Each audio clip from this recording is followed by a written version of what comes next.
ilmu-ilmu pengetahuan tentang jalan mistik dari Syekh Hamad At-Dabas, dan memasuki jalan tasawuf melalui tangannya. Namun Syekh Abdul Qadir Al-Jailani telah diberi hirkah, jubah kesufian, sebagai simbol dari jubah Rasulullah oleh Qadi Abu Said. Garis silsilah ijazah spiritual dari Qadi Abu Said Al-Mubarak bin Ali Al-Muharami, melalui Syekh Abu Hasan Ali bin Muhammad Al-Qurashi, dari Abul Faraj At-Tursusi dari At-Tamimi, dari Syekh Abu Bakar Asy-Syibli dari Abul Qasim Al-Junaid, dari Sari As-Sakati dari Ma'ruf Al-Karhi, dari Dawud At-Tayyah dari Habib Al-Jami, dari Hasan Al-Basri dari Imam Ali bin Abi Thalib. Imam Ali menerima hirkah, jubah kesufian, dari tangan mulia Nabi Muhammad kekasih Allah, Tuhan semesta alam, dan beliau menerimanya dari malaikat utama Jibril alaihi salam, yang menerimanya dari kebenaran Tuhan, Allah Azza wa Jalla. Seseorang bertanya kepada Syekh Abdul Qadir Al-Jailani, apakah yang dia terima dari Allah Ta'ala? Beliau menjawab, tingkah laku dan pengetahuan yang baik. Qadi Abu Said Al-Muharami berkata, sesungguhnya Abdul Qadir Al-Jailani menerima hirkah dari tanganku, tetapi aku juga menerima hirkah dari tangannya. Qadi Abu Said Al-Muharami mengajar di sebuah madrasah miliknya sendiri, di Babul As di Baghdad. Kemudian dia memberikan madrasah tersebut kepada Syekh Abdul Qadir Al-Jailani, yang mulai mengajar di sana. Syekh Abdul Qadir Al-Jailani telah berusia 50 tahun lebih pada waktu itu. Kata-kata dan ucapannya mempesona dan menakjubkan, sehingga menggugah hati orang-orang yang mendengarnya.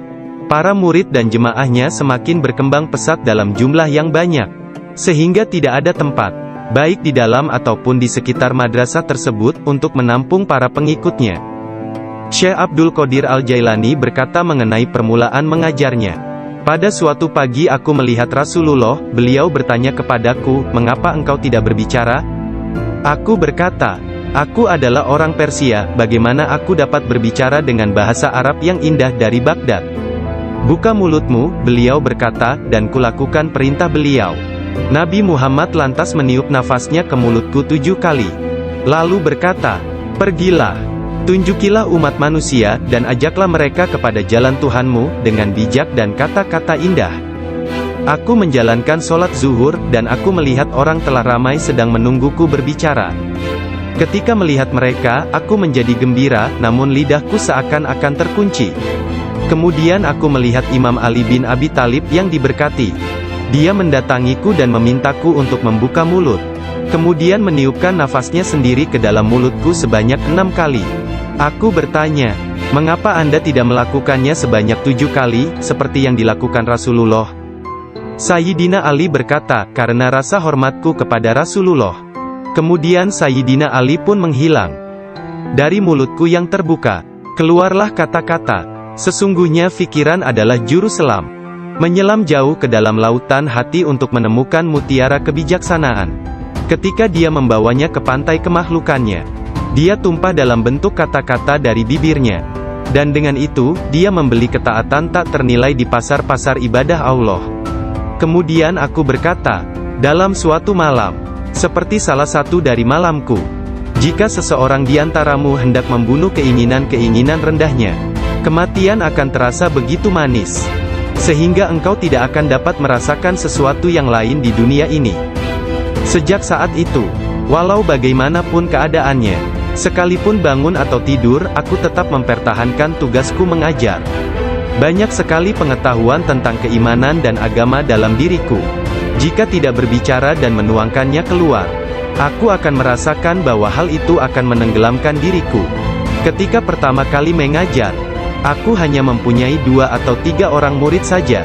Ketika mereka mendengarku, jumlah mereka bertambah menjadi 70.000 orang. Madrasahnya maupun lingkungan di sekitarnya tidak dapat menampung para pengikutnya. Oleh sebab itu, dicarilah tempat yang lebih luas. Orang kaya dan orang miskin di Baghdad turut membantu dalam penambahan bangunan-bangunan yang baru. Mereka yang kaya membantu dengan dana, sedangkan yang miskin membantu dengan tenaga mereka, termasuklah kaum perempuan, yang turut membantu bekerja. Kelak Syekh Abdul Qadir Al-Jailani merupakan seorang imam, ahli dalam masalah-masalah keagamaan, tauhid dan fikih, dan pemimpin dari mazhab Syafi'i dan Hambali dalam Islam. Beliau adalah seorang yang sangat bijaksana dan berpengetahuan luas. Doanya segera dikabulkan, baik ketika berdoa untuk kebaikan dan berdoa untuk hukuman. Dia adalah seorang yang banyak melakukan karomah. Manusia sempurna, yang selalu sadar serta ingat kepada Allah Azza wa Jalla. Muraqabah, berfikir, menerima dan memberi pelajaran. Dia mempunyai hati yang lembut, sifat yang mulia dan wajah yang selalu tersenyum. Dia orang yang peka dan memiliki sikap yang sangat baik. Berakhlak dalam tabiat serta dermawan dalam memberi materi dan nasihat serta pengetahuan. Dia mencintai orang-orang, tetapi secara khususnya, terhadap orang-orang yang beriman dan mengabdikan diri, serta beribadah kepada Zat yang Maha Esa, menolong kepada siapa yang beriman. Dia tampan, selalu berpakaian rapi, pembicaraannya tidak berlebihan dan sia-sia. Apabila berbicara, meskipun dia berbicara dengan cepat, tetapi setiap kata dan suku katanya yang keluar, terdengar jelas. Beliau berbicara dengan penuh keindahan, dan dia berbicara kebenaran. Berbicara tentang kebenaran tanpa ragu-ragu. Karena dia tidak peduli, apakah dia akan dipuji, dikritik atau dicaci. Ketika Khalifah Al-Muqtafi mengangkat Yahya bin Said sebagai Qadi, Ketua Hakim, Syekh Abdul Qadir Al-Jailani memberitahukannya di hadapan orang ramai, dengan mengatakan, Anda telah mengangkat seorang tiran, orang yang zalim, yang paling buruk sebagai hakim atas orang-orang yang beriman. Biarlah kita lihat, bagaimana Anda akan menjawab untuk diri Anda sendiri kelak. Ketika Anda dihadapkan kepada Hakim yang Maha Agung, Allah Azza wa Jalla, Tuhan semesta alam. Mendengar hal ini, Khalifah tergoncang dan meneteskan air mata, lalu ia segera memecat sang hakim. Penduduk kota Baghdad mengalami kemajuan dalam hal akhlak dan rohani dan tingkah laku. Melalui pengaruhnya, kebanyakan warga kota bertaubat dan menyatakan penyesalan, mengikuti akhlak yang baik dan perintah-perintah Islam. Syekh Abdul Qadir Al-Jailani dicintai dan dihormati oleh setiap orang, dan pengaruhnya tersebar kemana-mana. Orang-orang berbudi mencintainya, sedangkan para tiran, orang yang zalim, dan orang jahat takut kepadanya. Banyak orang termasuk para raja, menteri dan orang-orang bijak datang kepadanya, untuk menanyakan persoalan-persoalan, dan mencari penyelesaiannya. Bahkan banyak orang Yahudi dan Nasrani, menerima Islam melaluinya. Dalam pengajaran dan pelayanannya kepada umat manusia, dia menggunakan sifat-sifat yang diwarisi oleh Yang Maha Tinggi. Syekh Abdul Qadir Al-Jailani berkata, seorang syekh spiritual bukan seorang guru yang sebenarnya, kecuali kalau dirinya memiliki 12 sifat. Dua di antara sifat-sifat tersebut adalah sifat-sifat Allah yang Maha Tinggi, yaitu menyembunyikan kesalahan manusia dan ciptaan yang lain. Tidak hanya dari orang-orang lain tetapi bahkan dari diri mereka sendiri. Dan memiliki rasa kasih dan kemauan memaafkan untuk dosa yang terburuk sekalipun. Dua sifat diwarisi oleh Nabi Muhammad, yaitu cinta dan lemah lembut. Sayyidina Abu Bakar As-Siddiq yang pertama dari keempat khalifah, seorang syekh sejati, mewarisi kebenaran, kejujuran, dan keikhlasan hati, juga ketaatan dan kedermawanan. Dari Sayyidina Umar bin Khattab, yaitu keadilan dan menekankan kebenaran serta mencegah kesalahan. Dari Sayyidina Utsman bin Affan, yaitu kerendahan hati dan bangun serta berdoa ketika manusia lainnya dalam keadaan tertidur. Dan dari Sayyidina Ali bin Abi Thalib, yaitu meninggalkan jasadnya, maka wafatlah kekasih Allah menghadap keharibaan.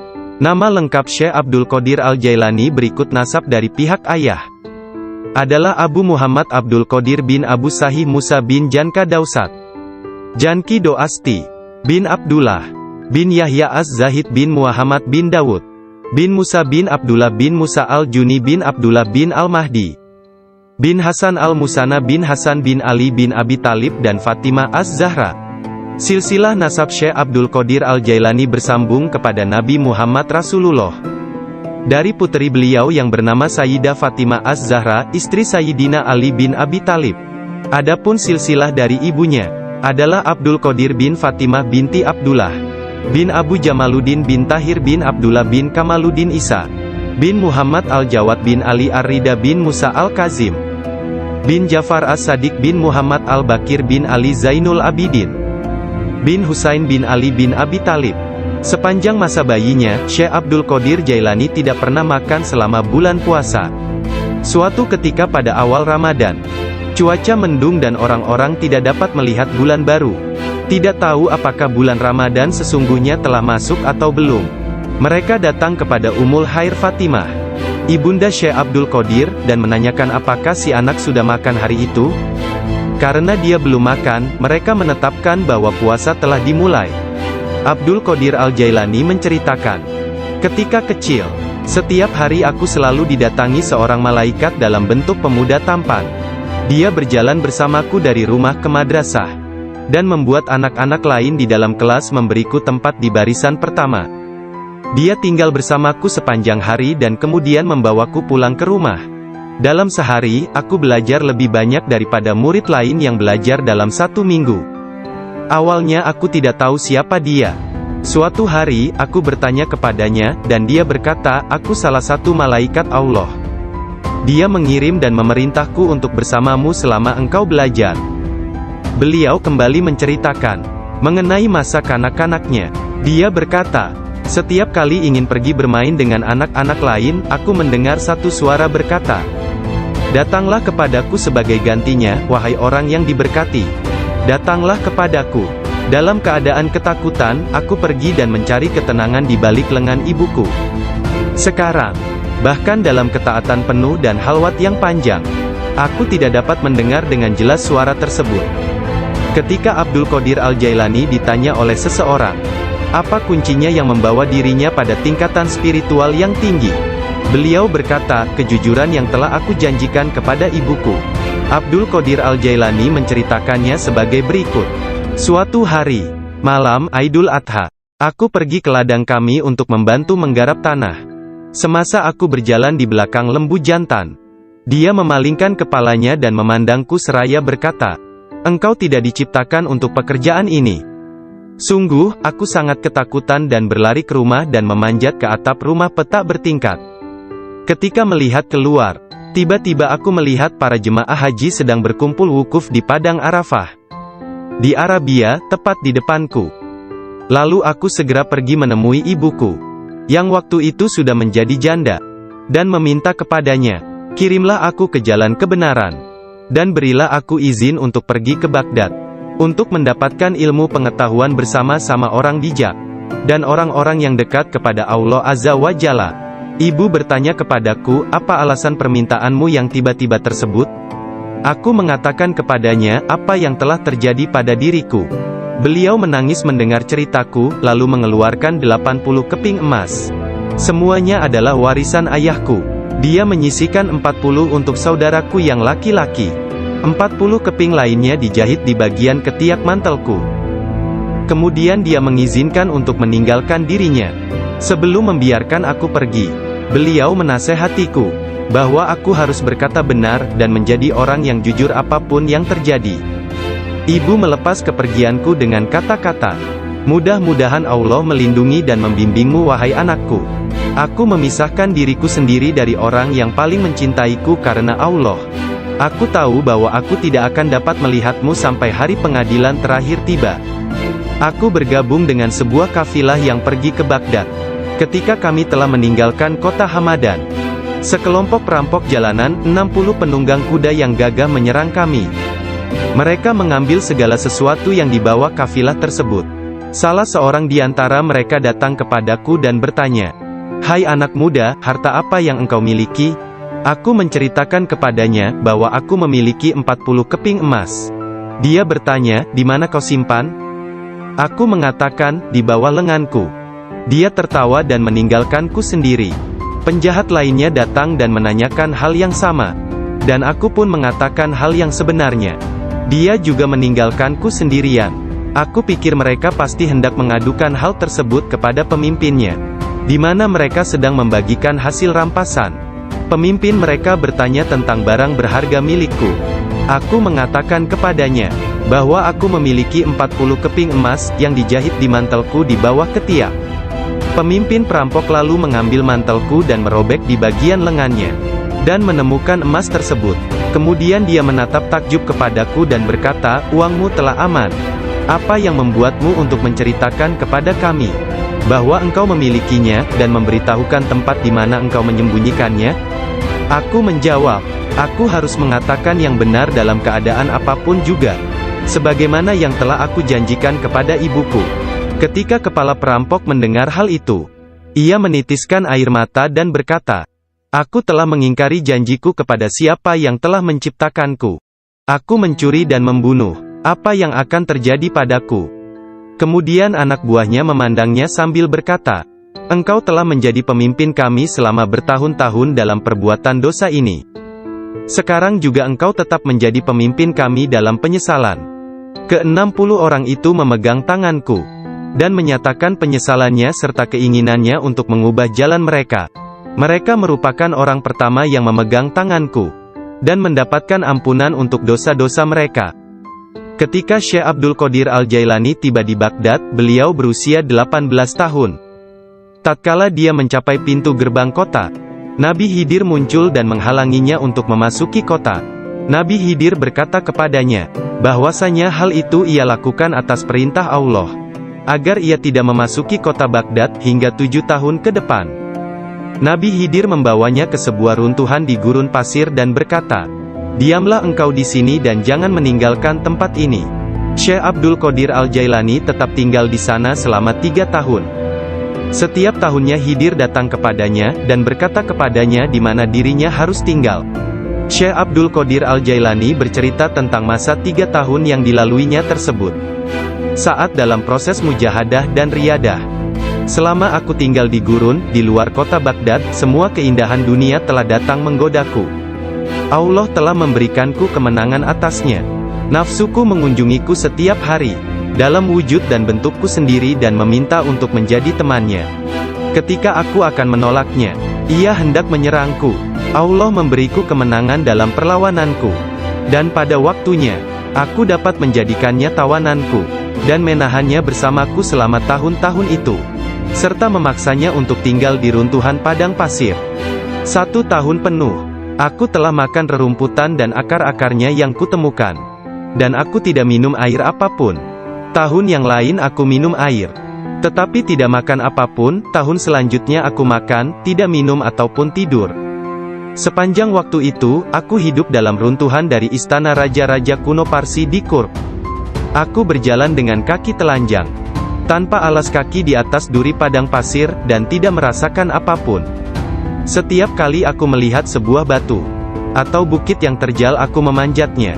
Aku tidak memberikan istirahat 1 menit pun, atau menyenangkan nafsuku kepada keinginan-keinginan rendah badaniah jasmaniku. Pada akhir dari masa 7 tahun itu, aku mendengar satu suara pada suatu malam. Hai Abdul Qadir, engkau sekarang diizinkan memasuki kota Baghdad. Aku tiba di Baghdad dan melewatkan beberapa hari di sana. Tetapi aku tidak dapat berada di sana dalam keadaan yang penuh hasutan, kejahatan, tipu daya, yang telah menjadi kebiasaan kota. Lalu untuk menyelamatkan diriku sendiri dari kejahatan kota, yang telah mengalami kemerosotan akhlak, guna menyelamatkan keimananku, aku meninggalkannya. Hanya kitab suci Al-Quran yang kubawa bersamaku. Saat tiba di pintu gerbang, dalam perjalanan untuk berkholwat di padang pasir, aku mendengar satu suara, kemana engkau hendak pergi? Kata suara itu, kembalilah, engkau harus melayani orang-orang. Apa yang dapat kupedulikan tentang orang lain, sanggahku. Aku ingin menyelamatkan keimananku. Kembalilah dan jangan pernah merasa bimbang terhadap keimananmu. Suara itu melanjutkan, tidak ada sesuatu pun yang akan membahayakanmu. Aku sungguh tidak dapat melihat orang yang berkata tersebut. Kemudian sesuatu terjadi padaku. Aku terputus dari keadaan lahiriah, lalu tenggelam dalam keadaan tafakur. Sampai hari berikutnya, aku memusatkan pikiran pada sebuah harapan dan berdoa kepada Allah, agar Dia membukakan selubung untukku, sehingga aku tahu apa yang harus aku lakukan. Hari berikutnya, ketika tengah berkeliling di sebuah permukiman bernama Muzaffariyah, seorang lelaki yang sebelumnya tidak pernah kulihat, membuka pintu rumahnya dan mempersilakanku untuk masuk. Mari Abdul Qadir. Ketika aku sampai di pintunya, dia berkata, katakan kepadaku, apa yang engkau harapkan dari Allah? Doa apa yang telah engkau panjatkan kemarin? Saat itu aku ketakutan, namun diliputi penuh ketakjuban. Aku tidak dapat menemukan kata-kata untuk menjawabnya. Lelaki itu memandang ke wajahku, dan menghempaskan pintu dengan kasar, hingga membuat debu yang berkumpul di sekelilingku terbang menutupi seluruh tubuhku. Aku berjalan pergi sambil mempertanyakan apa yang telah kuminta dari Allah sehari sebelumnya. Kemudian ingatlah aku. Aku segera balik arah untuk kembali, dan mengatakan kepada lelaki tersebut. Tetapi aku tidak dapat menemukannya, baik rumah ataupun dirinya. Aku sangat bimbang, ketika menyadari bahwa dia adalah seorang yang dekat kepada Allah Ta'ala. Sungguh, akhirnya aku mengetahui, beliau adalah Syekh Hamad Ad-Dabas yang telah menjadi guruku. Pada suatu malam yang dingin dan hujan gerimis, satu tangan yang tidak terlihat jelas membawa Syekh Abdul Qadir Al-Jailani ke tempat bermalam para sufi atau zawiyah milik Syekh Abdul Hamad bin Muslim Ad-Dabas. Syekh yang mengetahui berkat ilham ilahiyah tentang kedatangan Syekh Abdul Qadir Al-Jailani menutup pintu-pintu tempat menginap sufiyah dan memadamkan lampu. Ketika beliau duduk di ambang pintu yang terkunci, beliau tertidur dan mimpi basah di malam hari. Lalu dia mandi di sungai dan mengambil wudhu. Dia tertidur lagi. Kejadian tersebut berulang sampai 7 kali pada malam itu. Maka beliau kembali mandi dan berwudhu menggunakan air yang sedingin es. Pada esok harinya, pintu gerbang telah terbuka, dan Abdul Qadir memasuki tempat penginapan sufi. Syekh Hamad Ad-Dabas berdiri menyambutnya sambil meneteskan air mata gembira. Dia memeluknya dan berkata, "Wahai putraku Abdul Qadir, keberuntungan adalah milik kami hari ini, tetapi esok, hal itu akan menjadi milikmu. Jangan pernah meninggalkan tarekat ini." Syekh Hamad Ad-Dabas menjadi guru pertama Syekh Abdul Qadir Al-Jailani dalam ilmu pengetahuan tentang kesufian. Dengan memegang tangannya dia mengucapkan sumpah atau berbaiat dan mengikuti jalan kaum sufi. Syekh Abdul Qadir Al-Jailani menceritakan, "Aku banyak belajar dengan guru di Baghdad. Tetapi setiap kali aku tidak dapat memahami sesuatu, atau menemukan secara kebetulan suatu rahasia yang ingin aku ketahui, Syekh Hamad Ad-Dabas menerangkannya kepadaku. Kadang-kadang aku meninggalkannya untuk mencari pengetahuan dari syekh yang lain tentang tauhid, hadis, fikih dan ilmu-ilmu lainnya. Setiap kali aku kembali, beliau berkata kepadaku, 'Dari mana saja engkau?' Kita telah memiliki demikian banyak makanan yang sangat bagus untuk tubuh, pikiran dan jiwa kita, sementara engkau telah pergi, dan kami tidak dapat menahan sesuatu untukmu." Pada waktu lain, beliau berkata, "Demi Allah, kemanakah engkau pergi? Adakah seseorang di sekitar sini, yang mengetahui lebih banyak daripadamu?" Para darwis atau para sufi akan mengusikku secara terus-menerus dan berkata, "Engkau adalah seorang ahli hukum atau ahli fikih, ahli sastra, ahli pengetahuan dan seorang ulama atau alim syariat. Urusan apa yang engkau miliki di antara kita? Mengapa engkau tidak keluar dari sini?" Syekh Hamad Ad-Dabas memarahi mereka dan berkata, "Betapa memalukan kalian ini. Aku bersumpah bahwa tidak ada seorang pun seperti dia di antara kalian. Tidak ada seorang pun di antara kalian yang akan naik di atas jari kakinya. Jika kalian berpikir aku kasar terhadapnya dan engkau meniruku, aku melakukannya untuk membawanya kepada kesempurnaan dan mengujinya. Aku melihat dia dalam dunia spiritual yang keras seperti batu, besar seperti gunung." Syekh Abdul Qadir Al-Jailani merupakan contoh tauladan terbesar dari kenyataan bahwa dalam Islam, mencari ilmu pengetahuan adalah kewajiban suci untuk semua orang, laki-laki dan perempuan dari ayunan hingga liang kubur. Dia menjadi orang bijak terbesar di zamannya. Dia menghafal Al-Quran Al-Karim, dan mempelajari penafsirannya dari Ali Abul Wafa Al-Kail, Abu Hatab Mahfuz, dan Abul Hasan Muhammad Al-Qadi. Menurut beberapa sumber, Abdul Qadir Al-Jailani belajar dengan Qadi Abu Said Al-Mubarak bin Muharrami, ulama terbesar pada zamannya di Baghdad. Meskipun telah mempelajari ilmu-ilmu pengetahuan tentang jalan mistik dari Syekh Hamad Ad-Dabas, dan memasuki jalan tasawuf melalui tangannya, namun Syekh Abdul Qadir Al-Jailani telah diberi hirkah, jubah kesufian, sebagai simbol dari jubah Rasulullah oleh Qadi Abu Said. Garis silsilah ijazah spiritual dari Qadi Abu Said Al-Mubarak bin Ali Al-Muharrami, melalui Syekh Abu Hasan Ali bin Muhammad Al-Qurashi, dari Abul Faraj At-Tursusi dari At-Tamimi, dari Syekh Abu Bakar Asy-Syibli dari Abul Qasim Al-Junaid, dari Sari As-Sakati dari Ma'ruf Al-Karhi, Dari Dawud At-Taiyah, dari Habib Al-Jami, dari Hasan Al-Basri, dari Imam Ali bin Abi Thalib. Imam Ali menerima hirkah, jubah kesufian, dari tangan mulia Nabi Muhammad kekasih Allah, Tuhan semesta alam.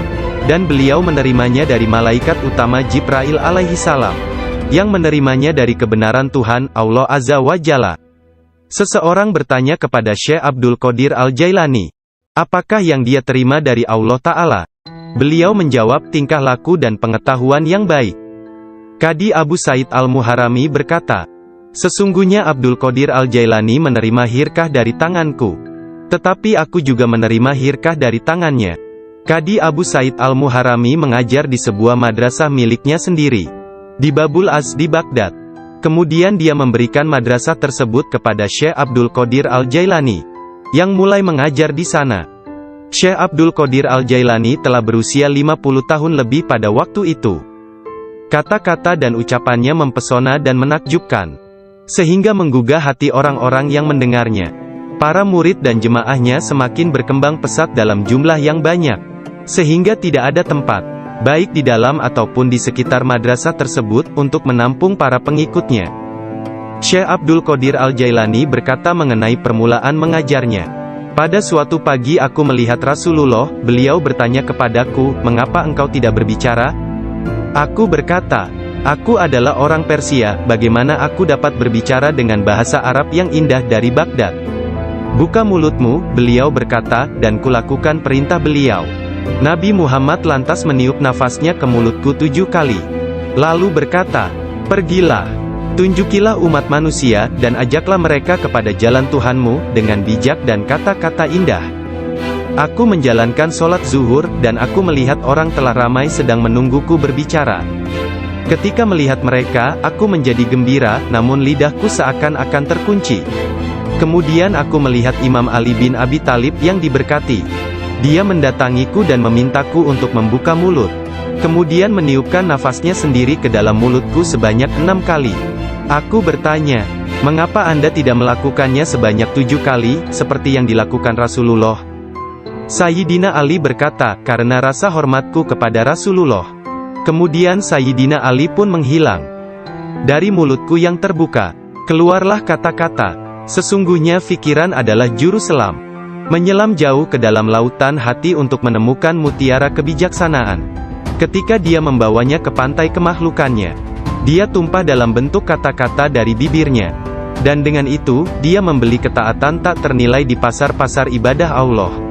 Kemudian aku berkata, dalam suatu malam, seperti salah satu dari malamku, jika seseorang di antaramu hendak membunuh keinginan-keinginan rendahnya, kematian akan terasa begitu manis, sehingga engkau tidak akan dapat merasakan sesuatu yang lain di dunia ini. Sejak saat itu, walau bagaimanapun keadaannya, sekalipun bangun atau tidur, aku tetap mempertahankan tugasku mengajar. Banyak sekali pengetahuan tentang keimanan dan agama dalam diriku. Jika tidak berbicara dan menuangkannya keluar, aku akan merasakan bahwa hal itu akan menenggelamkan diriku. Ketika pertama kali mengajar, aku hanya mempunyai 2 atau 3 orang murid saja. Ketika mereka mendengarku, jumlah mereka bertambah menjadi 70.000 orang. Madrasahnya maupun lingkungan di sekitarnya tidak dapat menampung para pengikutnya. Oleh sebab itu, dicarilah tempat yang lebih luas. Orang kaya dan orang miskin di Baghdad turut membantu dalam penambahan bangunan-bangunan yang banyak melakukan karomah. Manusia sempurna, yang selalu sadar serta ingat kepada Allah Azza wa Jalla. Muraqabah, berfikir, menerima dan memberi pelajaran. Dia mempunyai hati yang lembut, sifat yang mulia dan wajah yang selalu tersenyum. Dia orang yang peka dan memiliki sikap yang sangat baik. Berakhlak dalam tabiat serta dermawan dalam memberi materi dan nasihat serta pengetahuan. Dia mencintai orang-orang, tetapi secara khususnya, terhadap orang-orang yang beriman dan mengabdikan diri, serta beribadah kepada Zat yang Maha Esa, menolong kepada siapa yang beriman. Dia tampan, selalu berpakaian rapi, pembicaraannya tidak berlebihan dan sia-sia. Apabila berbicara, meskipun dia berbicara dengan cepat, tetapi setiap kata dan suku katanya yang keluar, terdengar jelas. Beliau berbicara dengan penuh keindahan, dan dia berbicara kebenaran. Berbicara tentang kebenaran tanpa ragu-ragu. karena dia tidak peduli apakah dia akan dipuji, dikritik atau dicaci. Ketika Khalifah Al-Muqtafi mengangkat Yahya bin Said sebagai kadi, ketua hakim, Syekh Abdul Qadir Al-Jailani memberitahukannya di hadapan orang ramai, dengan mengatakan, Anda telah mengangkat seorang tiran, orang yang zalim, yang paling buruk sebagai hakim atas orang-orang yang beriman. Biarlah kita lihat, bagaimana Anda akan menjawab untuk diri Anda sendiri kelak, ketika Anda dihadapkan kepada Hakim yang Maha Agung, Allah Azza wa Jalla, Tuhan semesta alam. Mendengar hal ini, Khalifah tergoncang dan meneteskan air mata, lalu ia segera memecat sang hakim. Penduduk kota Baghdad mengalami kemajuan dalam hal akhlak dan rohani dan tingkah laku. Melalui pengaruhnya, kebanyakan warga kota bertaubat dan menyatakan penyesalan, mengikuti akhlak yang baik dan perintah-perintah Islam. Syekh Abdul Qadir Al-Jailani dicintai dan dihormati oleh setiap orang, dan pengaruhnya tersebar kemana-mana. Orang-orang berbudi mencintainya, sedangkan para tiran, orang yang zalim, dan orang jahat takut kepadanya. Banyak orang termasuk para raja, menteri dan orang-orang bijak datang kepadanya, untuk menanyakan persoalan-persoalan, dan mencari penyelesaiannya. Bahkan banyak orang Yahudi dan Nasrani, menerima Islam melaluinya.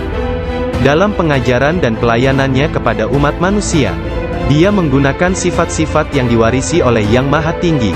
Syekh Abdul Qadir Al-Jailani berkata, seorang syekh spiritual bukan seorang guru yang sebenarnya, kecuali kalau dirinya memiliki 12 sifat. Dua di antara sifat-sifat tersebut adalah sifat-sifat Allah yang Maha Tinggi, yaitu menyembunyikan kesalahan manusia dan ciptaan yang lain. Tidak hanya dari orang-orang lain tetapi bahkan dari diri mereka sendiri. Dan memiliki rasa kasih dan kemauan memaafkan untuk dosa yang terburuk sekalipun. Dua sifat diwarisi oleh Nabi Muhammad, yaitu cinta dan lemah lembut. Sayyidina Abu Bakar As-Siddiq yang pertama dari keempat khalifah, seorang syekh sejati, mewarisi kebenaran, kejujuran, dan keikhlasan hati, juga ketaatan dan kedermawanan. Dari Sayyidina Umar bin Khattab, yaitu keadilan dan menekankan kebenaran serta mencegah kesalahan. Dari Sayyidina Utsman bin Affan, yaitu kerendahan hati dan bangun serta berdoa ketika manusia lainnya dalam keadaan tertidur. Dan dari Sayyidina Ali bin Abi Thalib, yaitu pengetahuan dan keteguhan hati serta keberanian. Syekh Abdul Qadir Al-Jailani sangat sayang kepada puluhan ribu pengikutnya, sebagaimana seorang ayah sayang kepada anaknya. Dia mengetahui nama dan memperhatikan masalah-masalah duniawi, juga keadaan spiritual mereka. Dia membantu dan menyelamatkan mereka dari bencana kemalangan, bahkan jika mereka berada di tempat jauh sekalipun. Dia adalah seorang ayah bersama anak-anaknya, dan memperlakukan mereka dengan penuh kelembutan dan keharuan. Kepada orang yang lebih tua darinya, dia seolah-olah menjadi lebih tua daripada mereka, dan memperlakukan mereka dengan hormat. Dia menjalin persahabatan dengan kalangan orang miskin dan lemah, serta tidak pernah mencari teman di antara orang-orang terkenal dan berkuasa. Orang-orang seperti itu memperlakukannya seolah-olah raja dari segala raja. Salah seorang dari anak lelaki pembantunya menceritakan, bahwa ayahnya, Muhammad bin Al-Haidir melayani Syekh Abdul Qadir Al-Jailani selama 13 tahun. Dirinya tidak pernah melihat seekor lalat hinggap pada dirinya, dan tidak pula dia pernah melihat membuang ingus di halayak ramai. Meskipun Tuan Syekh memperlakukan kaum lemah dan miskin dengan rasa hormat yang besar, pembantunya tidak pernah melihatnya berdiri ketika para sultan datang mengunjunginya, dan tidak pula dia mengunjungi mereka, atau dia tidak memakan makanan mereka kecuali sekali. Ketika seorang raja datang berkunjung kepadanya, dia meninggalkan ruang jamuan, dan datang kembali setelah raja dan pesta jamuannya selesai, sehingga mereka akan menyambutnya dengan berdiri. Ketika dia menulis surat kepada Khalifah, Khalifah mengatakan, bahwa Syekh Abdul Qadir Al-Jailani memerintahkannya untuk melakukan ini atau itu, dan bahwa hal itu merupakan kewajiban bagi Khalifah untuk mentaatinya, karena dia adalah pemimpin mereka. Apabila Khalifah menerima surat seperti itu, dia akan mencium surat itu sebelum dia membacanya dan berkata, Syekh Abdul Qadir Al-Jailani benar. Sesungguhnya dia mengatakan kebenaran. Abu Hasan, salah seorang hakim agung pada masa itu menceritakan, Aku mendengar Khalifah Al-Muqtafi berkata kepada menterinya Ibnu Hubaira, Syekh Abdul Qadir Al-Jailani mentertawakanku. Dan hal itu amat jelas bagi orang-orang di sekitarnya, bahwa yang dia maksudkan adalah aku. Dilaporkan kepadaku, bahwa dia menunjukkan sebuah pohon kurma di kebunnya dan berkata, engkau lebih baik bekerja, jangan bepergian terlalu jauh, atau aku akan memenggal kepalamu. Sekarang kamu, wahai Ibnu Hubaira, pergi dan berbicaralah kepadanya seorang diri dan katakan, Anda jangan mengejek dan mengancam Khalifah. Anda harus tahu bahwa kedudukan Khalifah adalah suci dan harus dihormati. Sang menteri Ibnu Hubaira pun pergi kepada Syekh Abdul Qadir Al-Jailani, dan melihatnya sedang berkumpul dengan kerumunan orang ramai. Dalam pembicaraannya pada satu pokok, tiba-tiba Syekh Abdul Qadir menyatakan, sesungguhnya aku akan memenggal kepalanya juga. Sang menteri merasa bahwa yang Syekh maksudkan adalah dia. Sang menteri pun ketakutan. Dia pun melarikan diri, dan mengisahkan apa yang terjadi terhadap dirinya kepada Khalifah. Mendengar kisahnya, sang Khalifah meneteskan air mata dan berkata, sungguh, Syekh Abdul Qadir Al-Jailani adalah orang yang hebat. Lalu, Khalifah pergi sendiri menemui Syekh. Pada pertemuan tersebut, Syekh memberinya banyak nasihat, dan Khalifah tak bisa membendung air matanya dan terus menangis. Meskipun sangat belas kasihan, dan memiliki pribadi dan sikap yang sangat baik, lemah lembut dan mencintai, menepati janji, adil dan keras dalam pengadilannya, Syekh Abdul Qadir Al-Jailani tidak pernah memperlihatkan kemarahan. Apabila kesalahan tersebut hanya menyangkut pribadinya, tetapi sesuatu kesalahan yang dilakukan terhadap keimanan dan agama, dia akan marah besar dan memberi hukuman yang berat. Syekh Abu Najib As-Surawardi menceritakan, pada tahun 523 Hijriyah, aku bersama Syekh Hamad, guru Syekh Abdul Qadir Al-Jailani yang juga hadir. Ketika itu Syekh Abdul Qadir Al-Jailani membuat pernyataan keras. Mendengar itu, Syekh Hamad berkata kepadanya, wahai Abdul Qadir, engkau berbicara terlalu angkuh. Aku khawatir Allah tidak ridha kepadamu. Syekh Abdul Qadir Al-Jailani meletakkan tangannya di atas dada Syekh Hamad lalu berkata, lihat telapak tanganku dengan mata hati, dan berkata lagi, dan katakan kepadaku, apa yang tertulis di atasnya? Ketika Syekh Hamad tidak dapat mengatakannya, Syekh Abdul Qadir Al-Jailani mengangkat tangan dari dada Syekh Hamad, dan memperlihatkan tangan tersebut kepadanya. Di atasnya tertulis tulisan bercahaya, yakni, dia menerima 70 janji dari Allah, bahwa dia tidak akan pernah dikecewakan. Syekh Hamad melihatnya. Dia berkata, tidak akan pernah ada yang mampu keberatan pada orang yang diberkati dengan janji ilahiyah seperti itu. Tidak ada seorang pun dapat berkeberatan kepadanya. Allah Ta'ala memberkati siapa saja yang dia kehendaki di antara hamba-hambanya. Syekh Abdul Qadir Al-Jailani sering berkata, tidak ada seorang pun di antara muridku akan mati, sebelum mereka taubat penuh penyesalan. Mereka semua akan mati sebagai hamba-hamba Allah yang beriman. Masing-masing di antara pengikutku akan menyelamatkan 7 orang saudaranya yang berdosa dari api neraka. Seandainya jauh di barat sana, kemaluan salah seorang dari pengikutku tersingkap secara tiba-tiba karena kecerobohannya, kami, meskipun berada jauh di timur, akan menutupinya sebelum seseorang dapat melihatnya. Aku telah diberi sebuah kitab, yaitu sebuah kitab yang panjangnya sejauh mata memandang, berisi semua nama orang yang akan mengikutiku hingga akhir zaman. Dengan berkat Allah Ta'ala, kami akan menyelamatkan mereka semua. Semua orang yang mengikatkan diri mereka kepada Syekh Abdul Qadir Al-Jailani senantiasa damai dan bergembira. Seseorang bertanya kepada Syekh Abdul Qadir Al-Jailani, Anda tahu kedudukan para pengikut Anda yang soleh, dan apa yang menanti mereka di akhirat? Akan tetapi, bagaimana tentang mereka yang buruk? Beliau menjawab, orang-orang yang soleh sayang kepadaku dan aku menyayanginya, demi menyelamatkan mereka yang buruk. Seorang wanita muda menjadi pengikut Syekh Abdul Qadir Al-Jailani yang tinggal di Sri Lanka. Pada suatu hari, dia diserang di sebuah tempat yang sepi oleh seorang lelaki yang hendak memperkosanya. Dalam keadaan tidak berdaya, dia berteriak, selamatkan aku, wahai Syekhku Abdul Qadir Al-Jailani. Saat itu, Syekh Abdul Qadir Al-Jailani sedang mengambil wudhu di Baghdad. Orang-orang melihat Syekh tiba-tiba berhenti, kemudian dengan marah, dia mengambil terompahnya. sandal, dan melemparkannya ke atas. Mereka tidak melihat terompah tersebut jatuh. Ternyata, terompah tersebut jatuh di atas kepala orang yang sedang menyerang gadis muda itu di Sri Lanka. Dan pria tersebut pun meninggal dunia. Disebutkan bahwa terompah tersebut tetap berada di sana, disimpan sebagai barang peninggalan. Syekh At-Tustari menceritakan bahwa suatu hari para pengikut Syekh Abdul Qadir Al-Jailani di Baghdad mencari Syekh Abdul Qadir Al-Jailani kemana-mana. Tiba-tiba seseorang berkata kepada mereka bahwa dirinya telah melihat Syekh Abdul Qadir Al-Jailani sedang berjalan menuju ke Sungai Tigris. Lalu para muridnya berlarian menuju ke sana hendak menyusulnya. Ketika sampai di sungai tersebut, mereka melihat syekhnya itu sedang berada di tengah sungai, berjalan di atas air menuju ke arah mereka. Semua ikan pada waktu itu menjulurkan kepalanya ke atas permukaan air dan memberi salam kepada Syekh Abdul Qadir Al-Jailani. Hal itu terjadi pada waktu sholat zuhur. Mereka melihat di atas mereka selembar sejadah yang luas membentang di atas kepala mereka, menutupi seluruh langit.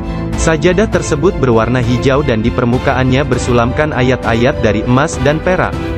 Sejadah tersebut melayang seperti sejadah terbangnya Nabi Sulaiman dan turun ke bumi.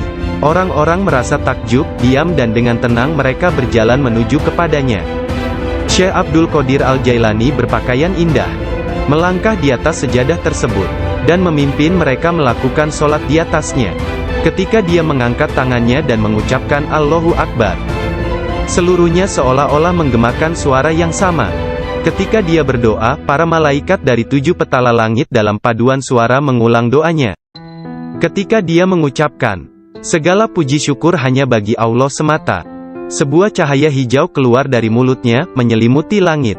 Pada akhir sholat setelah salam, Syekh Abdul Qadir Al-Jailani membuka kedua tangannya dan berkata, Ya Allah ya Tuhanku, demi leluhurku Nabi Muhammad kekasihmu, dan demi orang-orang di antara ciptaanmu yang takut dan mencintaimu, jangan ambil sesuatu dari para pengikutku, sampai mereka dimaafkan dari dosa-dosanya, dan sampai keimanan mereka sempurna.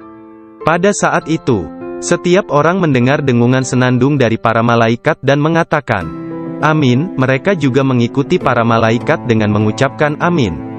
Kemudian mereka mendengar satu suara hatif dari dalam diri mereka, kata-kata, bergembiralah, aku telah menerima doa kalian. Rasulullah bersabda, seorang guru yang sempurna adalah bagaikan seorang nabi bagi kaumnya. Sesungguhnya Hadrat Syekh Abdul Qadir Al-Jailani adalah salah seorang di antara para syekh yang sempurna tersebut, yang telah membukakan orang-orang kepada pintu gerbang kebahagiaan di dunia ini, dan pintu gerbang surga di akhirat.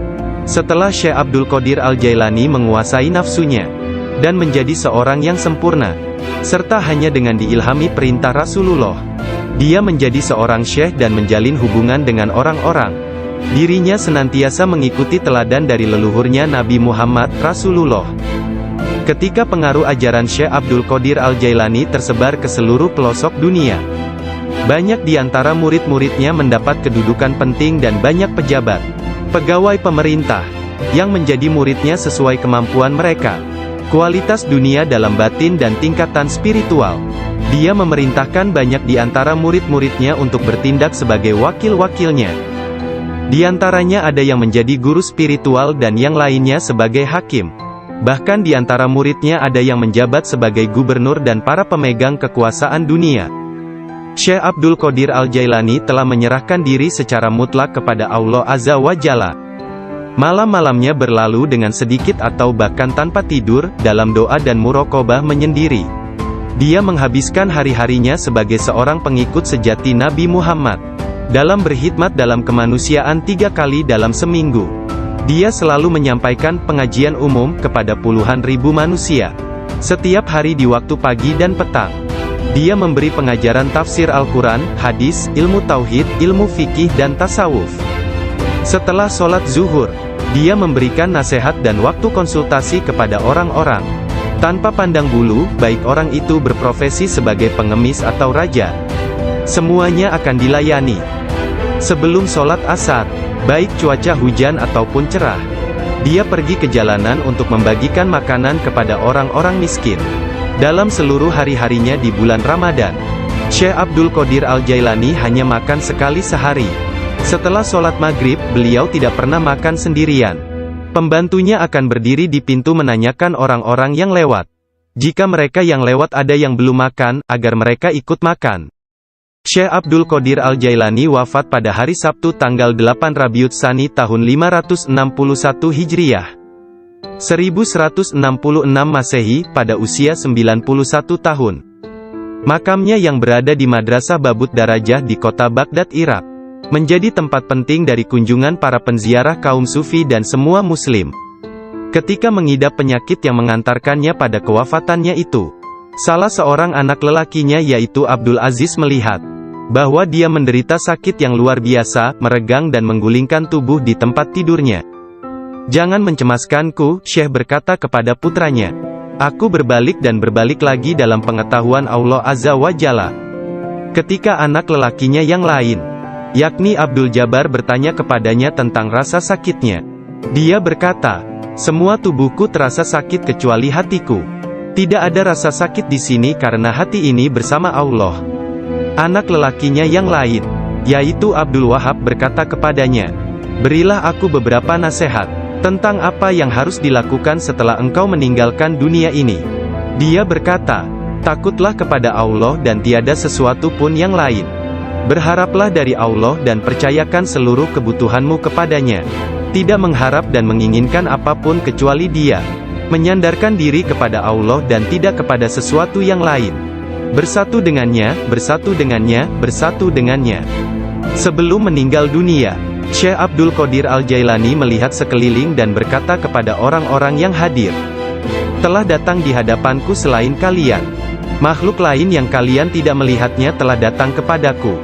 Persiapkan ruangan dan berlaku sopan santunlah kepada mereka, yakni menghormati kehadiran para malaikat yang tidak dapat dilihat. Aku adalah biji tanpa kulit. Kalian melihatku bersama kalian. Sementara aku dengan seseorang yang lain, sebaiknya kalian meninggalkanku sekarang." Kemudian dia berkata, "Wahai malaikat pencabut nyawa, aku tidak takut kepadamu, tidak juga kepada sesuatu pun yang lain, kecuali hanya kepada Allah, yang telah menemaniku dan bermurah hati kepadaku." Pada saat terakhir, dia mengangkat tangan dan berkata, "Tiada Tuhan selain Allah dan Muhammad adalah Rasul-Nya. Kemuliaan hanya bagi Allah yang Maha Agung, yang hidup abadi. Kemuliaan hanya milik-Nya, yang Maha Kuasa, yang menguasai hamba-hambanya dengan kematian." Kemudian dia mengeluarkan seruan yang keras dan berkata, "Allah, Allah, Allah." Dan ruhnya yang mulia serta diberkati meninggalkan jasadnya.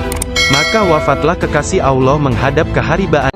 Nama lengkap Syekh Abdul Qadir Al-Jailani berikut nasab dari pihak ayah adalah Abu Muhammad Abdul Qadir bin Abu Sahih Musa bin Janka Dausat, Janki Doasti bin Abdullah bin Yahya Az-Zahid bin Muhammad bin Dawud bin Musa bin Abdullah bin Musa Al-Juni bin Abdullah bin Al-Mahdi bin Hasan Al-Musana bin Hasan bin Ali bin Abi Talib dan Fatimah Az-Zahra. Silsilah nasab Syekh Abdul Qadir Al-Jailani bersambung kepada Nabi Muhammad Rasulullah dari putri beliau yang bernama Sayyidah Fatimah Az-Zahra, istri Sayyidina Ali bin Abi Talib. Adapun silsilah dari ibunya adalah Abdul Qadir bin Fatimah binti Abdullah bin Abu Jamaluddin bin Tahir bin Abdullah bin Kamaluddin Isa bin Muhammad Al-Jawad bin Ali Ar-Rida bin Musa Al-Kazim bin Jafar As-Sadiq bin Muhammad Al-Bakir bin Ali Zainul Abidin bin Husain bin Ali bin Abi Talib. Sepanjang masa bayinya, Syekh Abdul Qadir Jailani tidak pernah makan selama bulan puasa. Suatu ketika pada awal Ramadan, cuaca mendung dan orang-orang tidak dapat melihat bulan baru. Tidak tahu apakah bulan Ramadan sesungguhnya telah masuk atau belum. Mereka datang kepada Ummul Khair Fatimah, ibunda Syekh Abdul Qadir, dan menanyakan apakah si anak sudah makan hari itu. Karena dia belum makan, mereka menetapkan bahwa puasa telah dimulai. Abdul Qadir Al-Jailani menceritakan, "Ketika kecil, setiap hari aku selalu didatangi seorang malaikat dalam bentuk pemuda tampan. Dia berjalan bersamaku dari rumah ke madrasah, dan membuat anak-anak lain di dalam kelas memberiku tempat di barisan pertama. Dia tinggal bersamaku sepanjang hari dan kemudian membawaku pulang ke rumah. Dalam sehari, aku belajar lebih banyak daripada murid lain yang belajar dalam 1 minggu. Awalnya aku tidak tahu siapa dia. Suatu hari, aku bertanya kepadanya, dan dia berkata, aku salah satu malaikat Allah. Dia mengirim dan memerintahku untuk bersamamu selama engkau belajar. Beliau kembali menceritakan mengenai masa kanak-kanaknya. Dia berkata, setiap kali ingin pergi bermain dengan anak-anak lain, aku mendengar satu suara berkata, datanglah kepadaku sebagai gantinya, wahai orang yang diberkati. Datanglah kepadaku. Dalam keadaan ketakutan, aku pergi dan mencari ketenangan di balik lengan ibuku. Sekarang, bahkan dalam ketaatan penuh dan halwat yang panjang, aku tidak dapat mendengar dengan jelas suara tersebut. Ketika Abdul Qadir Al-Jailani ditanya oleh seseorang, apa kuncinya yang membawa dirinya pada tingkatan spiritual yang tinggi? Beliau berkata, kejujuran yang telah aku janjikan kepada ibuku. Abdul Qadir Al-Jailani menceritakannya sebagai berikut. Suatu hari, malam Idul Adha, aku pergi ke ladang kami untuk membantu menggarap tanah. Semasa aku berjalan di belakang lembu jantan, dia memalingkan kepalanya dan memandangku seraya berkata, engkau tidak diciptakan untuk pekerjaan ini. Sungguh, aku sangat ketakutan dan berlari ke rumah dan memanjat ke atap rumah petak bertingkat. Ketika melihat keluar, tiba-tiba aku melihat para jemaah haji sedang berkumpul wukuf di Padang Arafah. Di Arabia, tepat di depanku. Lalu aku segera pergi menemui ibuku, yang waktu itu sudah menjadi janda, dan meminta kepadanya, kirimlah aku ke jalan kebenaran, dan berilah aku izin untuk pergi ke Baghdad, untuk mendapatkan ilmu pengetahuan bersama-sama orang bijak, dan orang-orang yang dekat kepada Allah Azza wa Jalla. Ibu bertanya kepadaku, apa alasan permintaanmu yang tiba-tiba tersebut? Aku mengatakan kepadanya, apa yang telah terjadi pada diriku. Beliau menangis mendengar ceritaku, lalu mengeluarkan 80 keping emas. Semuanya adalah warisan ayahku. Dia menyisihkan 40 untuk saudaraku yang laki-laki. 40 keping lainnya dijahit di bagian ketiak mantelku. Kemudian dia mengizinkan untuk meninggalkan dirinya. Sebelum membiarkan aku pergi, beliau menasehatiku bahwa aku harus berkata benar dan menjadi orang yang jujur apapun yang terjadi. Ibu melepas kepergianku dengan kata-kata, mudah-mudahan Allah melindungi dan membimbingmu wahai anakku. Aku memisahkan diriku sendiri dari orang yang paling mencintaiku karena Allah. Aku tahu bahwa aku tidak akan dapat melihatmu sampai hari pengadilan terakhir tiba. Aku bergabung dengan sebuah kafilah yang pergi ke Baghdad.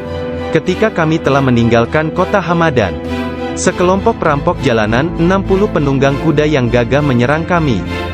Mereka mengambil segala sesuatu yang dibawa kafilah tersebut. Salah seorang di antara mereka datang kepadaku dan bertanya, hai anak muda, harta apa yang engkau miliki? Aku menceritakan kepadanya bahwa aku memiliki 40 keping emas. Dia bertanya, di mana kau simpan? Aku mengatakan, di bawah lenganku. Dia tertawa dan meninggalkanku sendiri. Penjahat lainnya datang dan menanyakan hal yang sama. Dan aku pun mengatakan hal yang sebenarnya. Dia juga meninggalkanku sendirian. Aku pikir mereka pasti hendak mengadukan hal tersebut kepada pemimpinnya, di mana mereka sedang membagikan hasil rampasan. Pemimpin mereka bertanya tentang barang berharga milikku. Aku mengatakan kepadanya bahwa aku memiliki 40 keping emas yang dijahit di mantelku di bawah ketiak. Pemimpin perampok lalu mengambil mantelku dan merobek di bagian lengannya, dan menemukan emas tersebut. Kemudian dia menatap takjub kepadaku dan berkata, uangmu telah aman. Apa yang membuatmu untuk menceritakan kepada kami bahwa engkau memilikinya, dan memberitahukan tempat di mana engkau menyembunyikannya? Aku menjawab, aku harus mengatakan yang benar dalam keadaan apapun juga, sebagaimana yang telah aku janjikan kepada ibuku. Ketika kepala perampok mendengar hal itu, ia menitiskan air mata dan berkata, aku telah mengingkari janjiku kepada siapa yang telah menciptakanku. Aku mencuri dan membunuh. Apa yang akan terjadi padaku? Kemudian anak buahnya memandangnya sambil berkata, engkau telah menjadi pemimpin kami selama bertahun-tahun dalam perbuatan dosa ini. Sekarang juga engkau tetap menjadi pemimpin kami dalam. Dia bertanya, di mana kau simpan? Aku mengatakan, di bawah lenganku. Dia tertawa dan meninggalkanku sendiri. Penjahat lainnya datang dan menanyakan hal yang sama. Dan aku pun mengatakan hal yang sebenarnya. Dia juga meninggalkanku sendirian. Aku pikir mereka pasti hendak mengadukan hal tersebut kepada pemimpinnya, di mana mereka sedang membagikan hasil rampasan. Pemimpin mereka bertanya tentang barang berharga milikku. Aku mengatakan kepadanya, bahwa aku memiliki 40 keping emas, yang dijahit di mantelku di bawah ketiak. Pemimpin perampok lalu mengambil mantelku dan merobek di bagian lengannya, dan menemukan emas tersebut. Kemudian dia menatap takjub kepadaku dan berkata, "Uangmu telah aman. Apa yang membuatmu untuk menceritakan kepada kami bahwa engkau memilikinya, dan memberitahukan tempat di mana engkau menyembunyikannya?" Aku menjawab, "Aku harus mengatakan yang benar dalam keadaan apapun juga, sebagaimana yang telah aku janjikan kepada ibuku."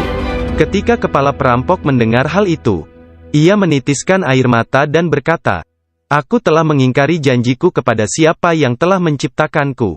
Aku mencuri dan membunuh. Apa yang akan terjadi padaku?" Kemudian anak buahnya memandangnya sambil berkata, "Engkau telah menjadi pemimpin kami selama bertahun-tahun dalam perbuatan dosa ini. Sekarang juga engkau tetap menjadi pemimpin kami dalam penyesalan." Ke-60 orang itu memegang tanganku, dan menyatakan penyesalannya serta keinginannya untuk mengubah jalan mereka. Mereka merupakan orang pertama yang memegang tanganku, dan mendapatkan ampunan untuk dosa-dosa mereka. Ketika Syekh Abdul Qadir Al-Jailani tiba di Baghdad, beliau berusia 18 tahun. Tatkala dia mencapai pintu gerbang kota, Nabi Khidir muncul dan menghalanginya untuk memasuki kota. Nabi Khidir berkata kepadanya, bahwasanya hal itu ia lakukan atas perintah Allah, agar ia tidak memasuki kota Baghdad hingga 7 tahun ke depan. Nabi Khidir membawanya ke sebuah runtuhan di gurun pasir dan berkata, "Diamlah engkau di sini dan jangan meninggalkan tempat ini." Syekh Abdul Qadir Al-Jailani tetap tinggal di sana selama 3 tahun. Setiap tahunnya Khidir datang kepadanya, dan berkata kepadanya di mana dirinya harus tinggal. Syekh Abdul Qadir Al-Jailani bercerita tentang masa 3 tahun yang dilaluinya tersebut. Saat dalam proses mujahadah dan riyadah. "Selama aku tinggal di gurun, di luar kota Baghdad, semua keindahan dunia telah datang menggodaku. Allah telah memberikanku kemenangan atasnya. Nafsuku mengunjungiku setiap hari, dalam wujud dan bentukku sendiri dan meminta untuk menjadi temannya. Ketika aku akan menolaknya, ia hendak menyerangku. Allah memberiku kemenangan dalam perlawananku. Dan pada waktunya, aku dapat menjadikannya tawananku, dan menahannya bersamaku selama tahun-tahun itu, serta memaksanya untuk tinggal di runtuhan padang pasir. 1 tahun penuh, aku telah makan rerumputan dan akar-akarnya yang kutemukan. Dan aku tidak minum air apapun. Tahun yang lain aku minum air, tetapi tidak makan apapun. Tahun selanjutnya aku makan, tidak minum ataupun tidur. Sepanjang waktu itu, aku hidup dalam runtuhan dari istana raja-raja kuno Parsi di Kurb. Aku berjalan dengan kaki telanjang, tanpa alas kaki di atas duri padang pasir, dan tidak merasakan apapun. Setiap kali aku melihat sebuah batu atau bukit yang terjal, aku memanjatnya. Aku tidak memberikan istirahat 1 menit pun, atau menyenangkan nafsuku kepada keinginan-keinginan rendah badaniah jasmaniku. Pada akhir dari masa 7 tahun itu, aku mendengar satu suara pada suatu malam, "Hai Abdul Qadir, engkau sekarang diizinkan memasuki kota Baghdad." Aku tiba di Baghdad dan melewatkan beberapa hari di sana.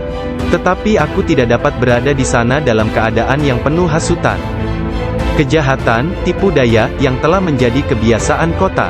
Lalu untuk menyelamatkan diriku sendiri dari kejahatan kota, yang telah mengalami kemerosotan akhlak, guna menyelamatkan keimananku, aku meninggalkannya. Hanya kitab suci Al-Quran yang kubawa bersamaku. Saat tiba di pintu gerbang, dalam perjalanan untuk berkholwat di padang pasir, aku mendengar satu suara, "Kemana engkau hendak pergi?" Kata suara itu, "Kembalilah, engkau harus melayani orang-orang. Apa yang dapat kupedulikan tentang orang lain?" Sanggahku. "Aku ingin menyelamatkan keimananku. Kembalilah dan jangan pernah merasa bimbang terhadap keimananmu." Suara itu melanjutkan, "Tidak ada sesuatu pun yang akan membahayakanmu." Aku sungguh tidak dapat melihat orang yang berkata tersebut. Kemudian sesuatu terjadi padaku. Aku terputus dari keadaan lahiriah, lalu tenggelam dalam keadaan tafakur.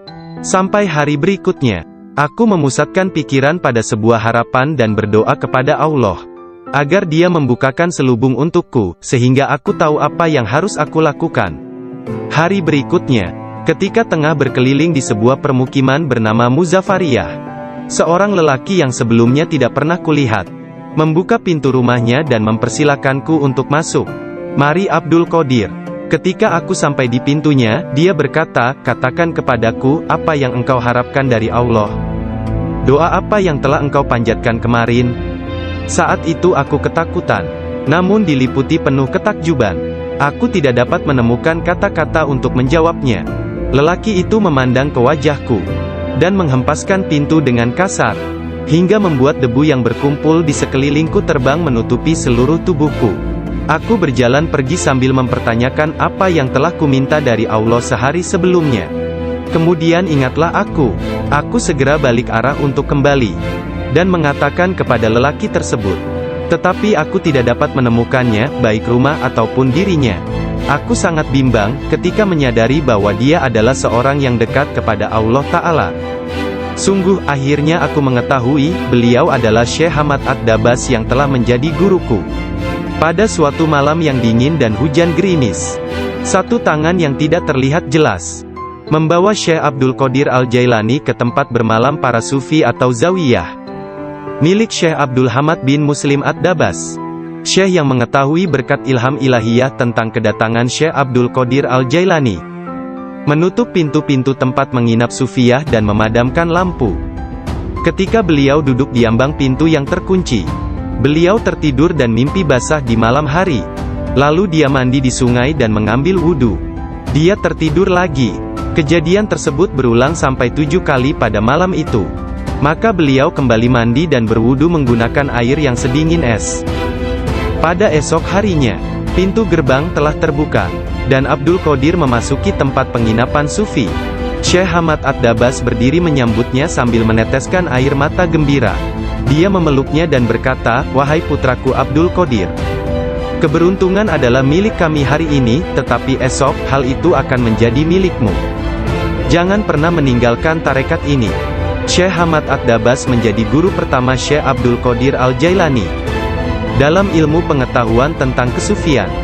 Dengan memegang tangannya dia mengucapkan sumpah atau berbaiat dan mengikuti jalan kaum sufi. Syekh Abdul Qadir Al-Jailani menceritakan, "Aku banyak belajar dengan guru di Baghdad. Tetapi setiap kali aku tidak dapat memahami sesuatu, atau menemukan secara kebetulan suatu rahasia yang ingin aku ketahui, Syekh Hamad Ad-Dabas menerangkannya kepadaku. Kadang-kadang aku meninggalkannya, untuk mencari pengetahuan dari syekh yang lain tentang tauhid, hadis, fikih dan ilmu-ilmu lainnya. Setiap kali aku kembali, beliau berkata kepadaku, 'Dari mana saja engkau?' Kita telah memiliki demikian banyak makanan yang sangat bagus untuk tubuh, pikiran dan jiwa kita, sementara engkau telah pergi, dan kami tidak dapat menahan sesuatu untukmu." Pada waktu lain, beliau berkata, "Demi Allah, kemanakah engkau pergi? Adakah seseorang di sekitar sini, yang mengetahui lebih banyak daripadamu?" Para darwis atau para sufi akan mengusikku secara terus-menerus dan berkata, "Engkau adalah seorang ahli hukum atau ahli fikih, ahli sastra, ahli pengetahuan dan seorang ulama atau alim syariat. Urusan apa yang engkau miliki di antara kita? Mengapa engkau tidak keluar dari sini?" Syekh Hamad Ad-Dabas memarahi mereka dan berkata, "Betapa memalukan kalian ini. Aku bersumpah bahwa tidak ada seorang pun seperti dia di antara kalian. Tidak ada seorang pun di antara kalian yang akan naik di atas jari kakinya. Jika kalian berpikir aku kasar terhadapnya dan engkau meniruku, aku melakukannya untuk membawanya kepada kesempurnaan dan mengujinya. Aku melihat dia dalam dunia spiritual yang keras seperti batu, besar seperti gunung." Syekh Abdul Qadir Al-Jailani merupakan contoh tauladan terbesar dari kenyataan bahwa dalam Islam, mencari ilmu pengetahuan adalah kewajiban suci untuk semua orang, laki-laki dan perempuan dari ayunan hingga liang kubur. Dia menjadi orang bijak terbesar di zamannya. Dia menghafal Al-Quran Al-Karim, dan mempelajari penafsirannya dari Ali Abul Wafa Al-Kail, Abu Hatab Mahfuz, dan Abul Hasan Muhammad Al-Qadi. Menurut beberapa sumber, Abdul Qadir Al-Jailani belajar dengan Qadi Abu Said Al-Mubarak bin Muharrami. ulama terbesar pada zamannya di Baghdad. Meskipun telah mempelajari ilmu-ilmu pengetahuan tentang jalan mistik dari Syekh Hamad At-Dabbas, dan memasuki jalan tasawuf melalui tangannya, namun Syekh Abdul Qadir Al-Jailani telah diberi hirkah, jubah kesufian, sebagai simbol dari jubah Rasulullah oleh Qadi Abu Said. Garis silsilah ijazah spiritual dari Qadi Abu Said Al-Mubarak bin Ali Al-Muharami, melalui Syekh Abu Hasan Ali bin Muhammad Al-Qurashi, dari Abul Faraj At-Tursusi dari At-Tamimi, dari Syekh Abu Bakar Asy-Syibli dari Abul Qasim Al-Junaid, dari Sari As-Sakati dari Ma'ruf Al-Karhi, dari Dawud At-Tayyah dari Habib Al-Jami, dari Hasan Al-Basri dari Imam Ali bin Abi Thalib. Imam Ali menerima hirkah, jubah kesufian, dari tangan mulia Nabi Muhammad kekasih Allah, Tuhan semesta alam, dan beliau menerimanya dari malaikat utama Jibril alaihi salam, yang menerimanya dari kebenaran Tuhan, Allah Azza wa Jalla. Seseorang bertanya kepada Syekh Abdul Qadir Al-Jailani, apakah yang dia terima dari Allah Ta'ala? Beliau menjawab, tingkah laku dan pengetahuan yang baik. Qadi Abu Said Al-Muharami berkata, sesungguhnya Abdul Qadir Al-Jailani menerima hirkah dari tanganku, tetapi aku juga menerima hirkah dari tangannya. Qadi Abu Said Al-Muharami mengajar di sebuah madrasah miliknya sendiri, di Babul Az di Baghdad. Kemudian dia memberikan madrasah tersebut kepada Syekh Abdul Qadir Al-Jailani, yang mulai mengajar di sana. Syekh Abdul Qadir Al-Jailani telah berusia 50 tahun lebih pada waktu itu. Kata-kata dan ucapannya mempesona dan menakjubkan, sehingga menggugah hati orang-orang yang mendengarnya. Para murid dan jemaahnya semakin berkembang pesat dalam jumlah yang banyak, sehingga tidak ada tempat, baik di dalam ataupun di sekitar madrasah tersebut, untuk menampung para pengikutnya. Syekh Abdul Qadir Al-Jailani berkata mengenai permulaan mengajarnya, pada suatu pagi aku melihat Rasulullah, beliau bertanya kepadaku, mengapa engkau tidak berbicara? Aku berkata, aku adalah orang Persia, bagaimana aku dapat berbicara dengan bahasa Arab yang indah dari Baghdad? Buka mulutmu, beliau berkata, dan kulakukan perintah beliau. Nabi Muhammad lantas meniup nafasnya ke mulutku 7 kali. Lalu berkata, pergilah, tunjukilah umat manusia, dan ajaklah mereka kepada jalan Tuhanmu, dengan bijak dan kata-kata indah. Aku menjalankan sholat zuhur, dan aku melihat orang telah ramai sedang menungguku berbicara. Ketika melihat mereka, aku menjadi gembira, namun lidahku seakan-akan terkunci. Kemudian aku melihat Imam Ali bin Abi Thalib yang diberkati. Dia mendatangiku dan memintaku untuk membuka mulut. Kemudian meniupkan nafasnya sendiri ke dalam mulutku sebanyak 6 kali. Aku bertanya, mengapa Anda tidak melakukannya sebanyak 7 kali, seperti yang dilakukan Rasulullah? Sayyidina Ali berkata, karena rasa hormatku kepada Rasulullah. Kemudian Sayyidina Ali pun menghilang. Dari mulutku yang terbuka, keluarlah kata-kata, sesungguhnya fikiran adalah juru selam, menyelam jauh ke dalam lautan hati untuk menemukan mutiara kebijaksanaan. Ketika dia membawanya ke pantai kemakhlukannya, dia tumpah dalam bentuk kata-kata dari bibirnya. Dan dengan itu, dia membeli ketaatan tak ternilai di pasar-pasar ibadah Allah. Kemudian aku berkata, dalam suatu malam, seperti salah satu dari malamku, jika seseorang di antaramu hendak membunuh keinginan-keinginan rendahnya, kematian akan terasa begitu manis, sehingga engkau tidak akan dapat merasakan sesuatu yang lain di dunia ini. Sejak saat itu, walau bagaimanapun keadaannya, sekalipun bangun atau tidur, aku tetap mempertahankan tugasku mengajar. Banyak sekali pengetahuan tentang keimanan dan agama dalam diriku. Jika tidak berbicara dan menuangkannya keluar, aku akan merasakan bahwa hal itu akan menenggelamkan diriku. Ketika pertama kali mengajar, aku hanya mempunyai 2 atau 3 orang murid saja. Ketika mereka mendengarku, jumlah mereka bertambah menjadi 70.000 orang. Madrasahnya maupun lingkungan di sekitarnya tidak dapat menampung para pengikutnya. Oleh sebab itu, dicarilah tempat yang lebih luas. Orang kaya dan orang miskin di Baghdad turut membantu dalam penambahan bangunan-bangunan yang baru. Mereka yang kaya membantu dengan dana, sedangkan yang miskin membantu dengan tenaga mereka, termasuklah kaum perempuan, yang turut membantu bekerja.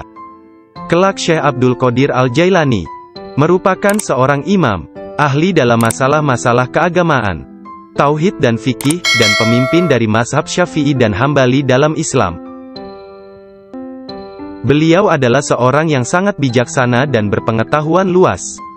Doanya segera dikabulkan, baik ketika berdoa untuk kebaikan dan berdoa untuk hukuman. Dia adalah seorang yang banyak melakukan karomah. Manusia sempurna, yang selalu sadar serta ingat kepada Allah Azza wa Jalla. Muraqabah, berfikir, menerima dan memberi pelajaran. Dia mempunyai hati yang lembut, sifat yang mulia dan wajah yang selalu tersenyum. Dia orang yang peka dan memiliki sikap yang sangat baik. Berakhlak dalam tabiat serta dermawan dalam memberi materi dan nasihat serta pengetahuan. Dia mencintai orang-orang, tetapi secara khususnya, terhadap orang-orang yang beriman dan mengabdikan diri, serta beribadah kepada Zat yang Maha Esa, menolong kepada siapa yang beriman. Dia tampan, selalu berpakaian rapi, pembicaraannya tidak berlebihan dan sia-sia. Apabila berbicara, meskipun dia berbicara dengan cepat, tetapi setiap kata dan suku katanya yang keluar, terdengar jelas. Beliau berbicara dengan penuh keindahan, dan dia berbicara kebenaran. Berbicara tentang kebenaran tanpa ragu-ragu. Karena dia tidak peduli, apakah dia akan dipuji, dikritik atau dicaci. Ketika Khalifah Al-Muqtafi mengangkat Yahya bin Said sebagai Qadi, Ketua Hakim, Syekh Abdul Qadir Al-Jailani memberitahukannya di hadapan orang ramai. Dengan mengatakan, Anda telah mengangkat seorang tiran, orang yang zalim, yang paling buruk sebagai hakim atas orang-orang yang beriman. Biarlah kita lihat, bagaimana Anda akan menjawab untuk diri Anda sendiri kelak. Ketika Anda dihadapkan kepada Hakim yang Maha Agung, Allah Azza wa Jalla, Tuhan semesta alam. Mendengar hal ini, Khalifah tergoncang dan meneteskan air mata, lalu ia segera memecat sang hakim. Penduduk kota Baghdad mengalami kemajuan dalam hal akhlak dan rohani dan tingkah laku. Melalui pengaruhnya, kebanyakan warga kota bertaubat dan menyatakan penyesalan, mengikuti akhlak yang baik dan perintah-perintah Islam. Syekh Abdul Qadir Al-Jailani dicintai dan dihormati oleh setiap orang, dan pengaruhnya tersebar kemana-mana. Orang-orang berbudi mencintainya, sedangkan para tiran, orang yang zalim, dan orang jahat takut kepadanya. Banyak orang termasuk para raja, menteri dan orang-orang bijak datang kepadanya, untuk menanyakan persoalan-persoalan, dan mencari penyelesaiannya. Bahkan banyak orang Yahudi dan Nasrani, menerima Islam melaluinya. Dalam pengajaran dan pelayanannya kepada umat manusia, dia menggunakan sifat-sifat yang diwarisi oleh Yang Maha Tinggi. Syekh Abdul Qadir Al-Jailani berkata, seorang syekh spiritual bukan seorang guru yang sebenarnya, kecuali kalau dirinya memiliki 12 sifat. Dua di antara sifat-sifat tersebut adalah sifat-sifat Allah yang Maha Tinggi, yaitu menyembunyikan kesalahan manusia dan ciptaan yang lain. Tidak hanya dari orang-orang lain tetapi bahkan dari diri mereka sendiri. Dan memiliki rasa kasih dan kemauan memaafkan untuk dosa yang terburuk sekalipun. Dua sifat diwarisi oleh Nabi Muhammad, yaitu cinta dan lemah lembut.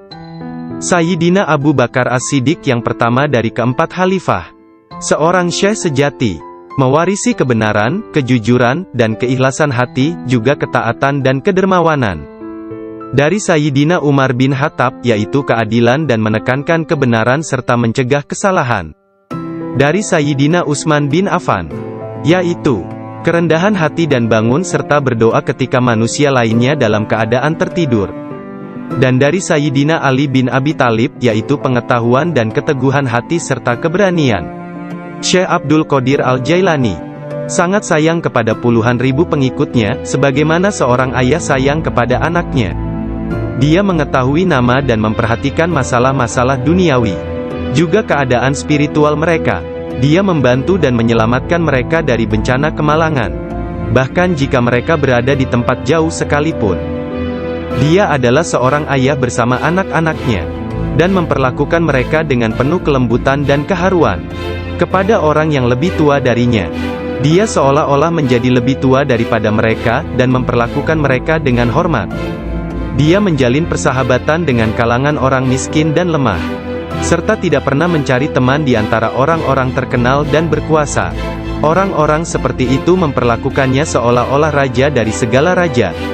Salah seorang dari anak lelaki pembantunya menceritakan bahwa ayahnya Muhammad bin Al-Haidir melayani Syekh Abdul Qadir Al-Jailani selama 13 tahun.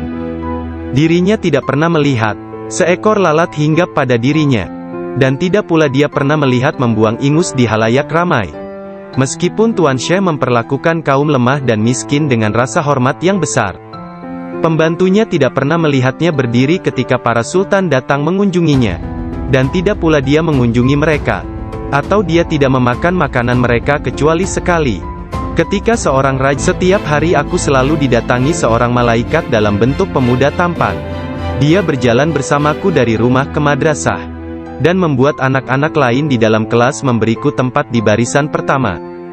Dia tinggal bersamaku sepanjang hari dan kemudian membawaku pulang ke rumah. Dalam sehari, aku belajar lebih banyak daripada murid lain yang belajar dalam 1 minggu. Awalnya aku tidak tahu siapa dia. Suatu hari, aku bertanya kepadanya, dan dia berkata, aku salah satu malaikat Allah. Dia mengirim dan memerintahku untuk bersamamu selama engkau belajar. Beliau kembali menceritakan mengenai masa kanak-kanaknya. Dia berkata, setiap kali ingin pergi bermain dengan anak-anak lain, aku mendengar satu suara berkata, datanglah kepadaku sebagai gantinya, wahai orang yang diberkati. Datanglah kepadaku. Dalam keadaan ketakutan, aku pergi dan mencari ketenangan di balik lengan ibuku. Sekarang, bahkan dalam ketaatan penuh dan halwat yang panjang, aku tidak dapat mendengar dengan jelas suara tersebut. Ketika Abdul Qadir Al-Jailani ditanya oleh seseorang, apa kuncinya yang membawa dirinya pada tingkatan spiritual yang tinggi? Beliau berkata, kejujuran yang telah aku janjikan kepada ibuku. Abdul Qadir Al-Jailani menceritakannya sebagai berikut. Suatu hari, malam Aidul Adha, aku pergi ke ladang kami untuk membantu menggarap tanah.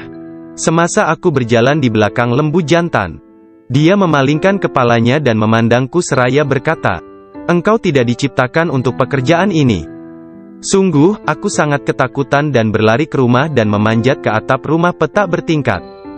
Ketika melihat keluar, tiba-tiba aku melihat para jemaah haji sedang berkumpul wukuf di Padang Arafah. Di Arabia, tepat di depanku.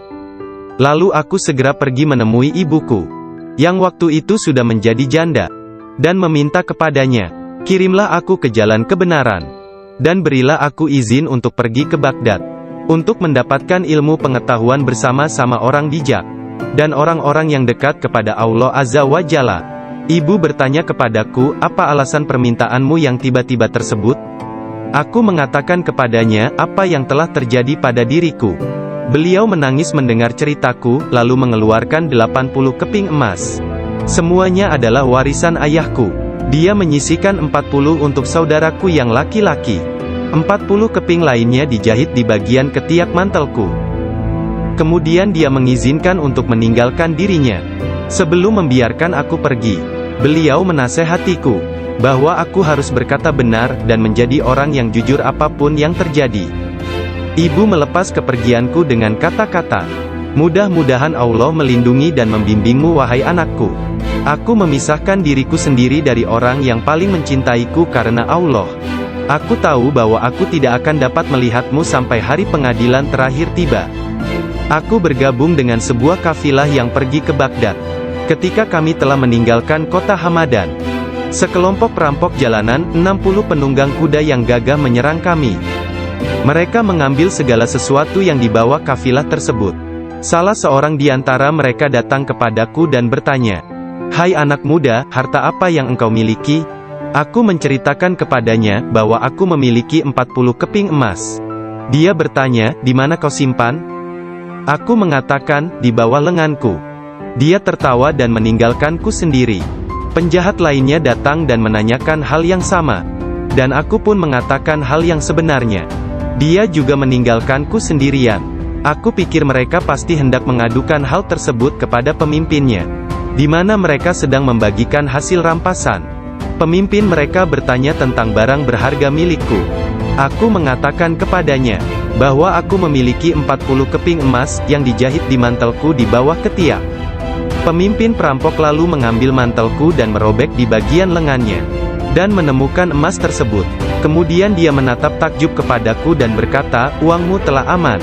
Apa yang membuatmu untuk menceritakan kepada kami? bahwa engkau memilikinya, dan memberitahukan tempat di mana engkau menyembunyikannya? Aku menjawab, aku harus mengatakan yang benar dalam keadaan apapun juga, sebagaimana yang telah aku janjikan kepada ibuku. Ketika kepala perampok mendengar hal itu, ia menitiskan air mata dan berkata, aku telah mengingkari janjiku kepada siapa yang telah menciptakanku. Aku mencuri dan membunuh, apa yang akan terjadi padaku?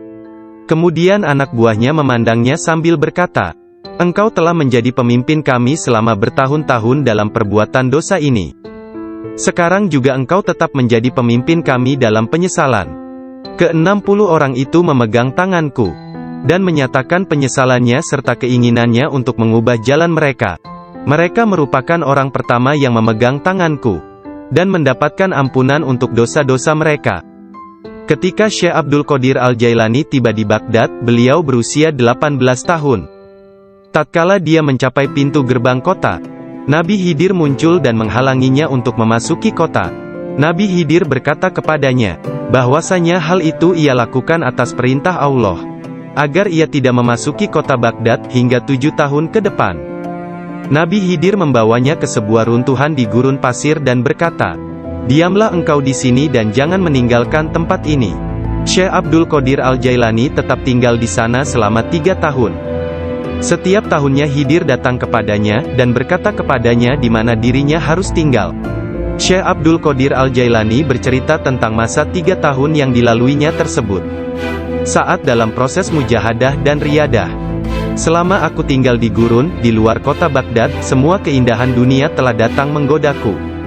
Allah telah memberikanku kemenangan atasnya.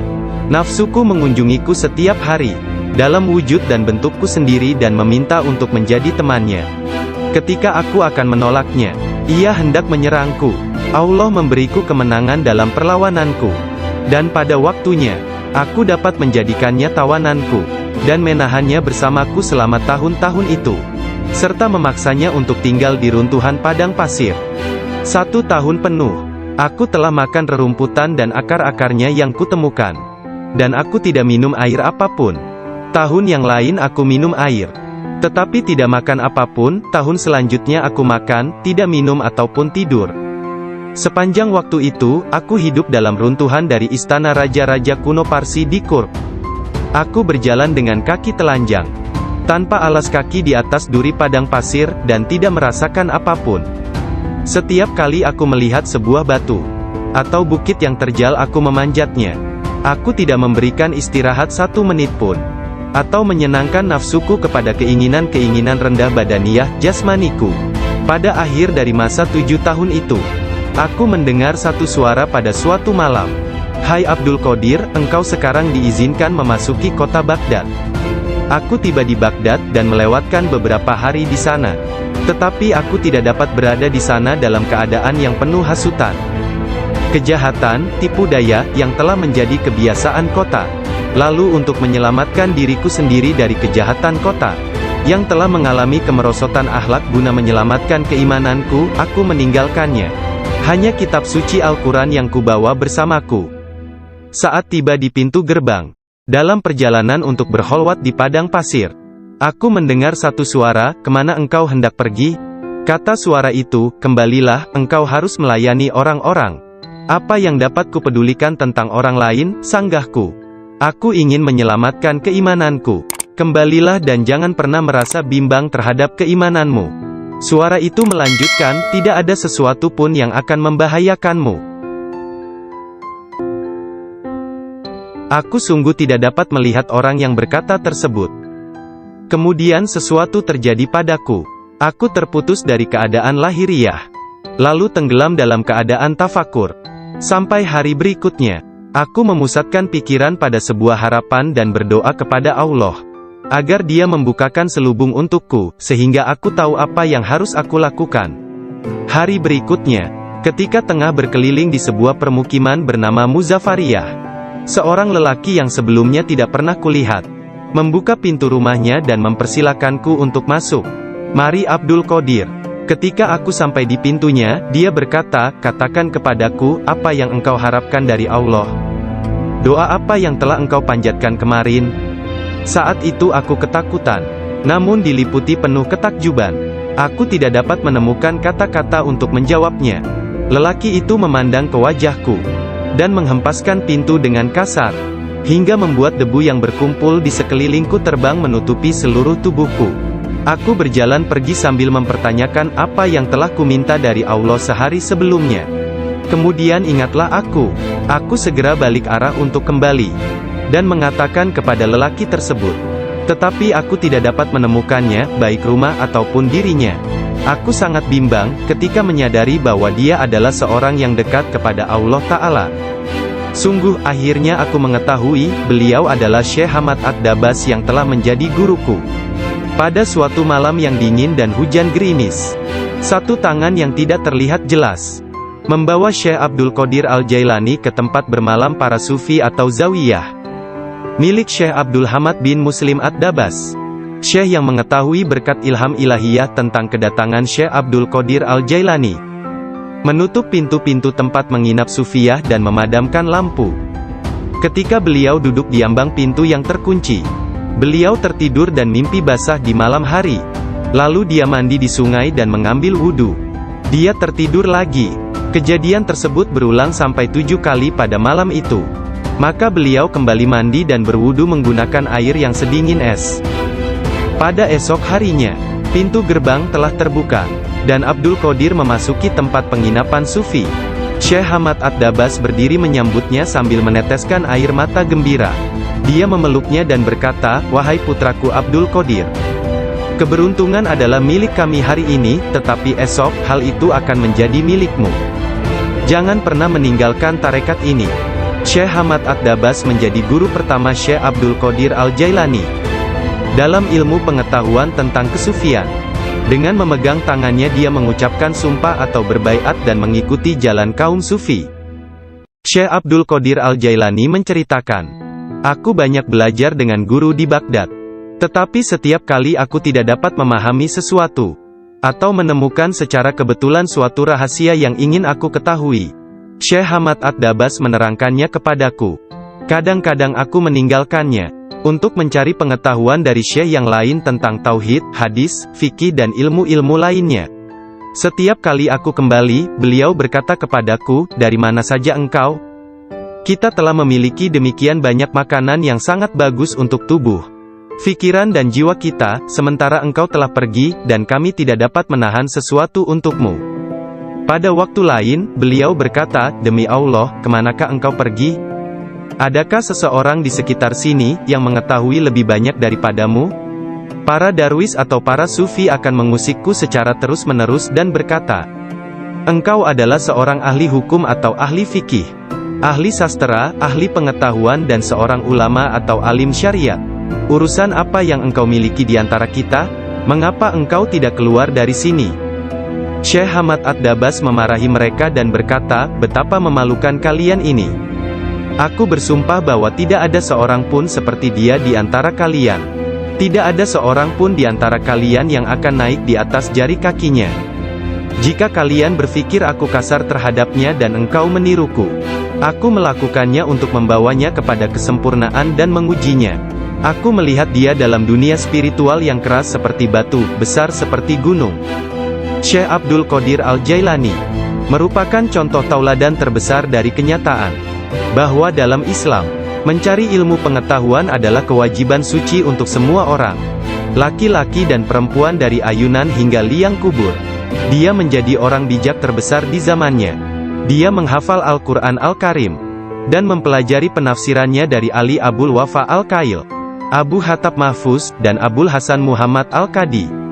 Menurut beberapa sumber, Abdul Qadir Al-Jailani belajar dengan Qadi Abu Said Al-Mubarak bin Muharrami, ulama terbesar pada zamannya di Baghdad.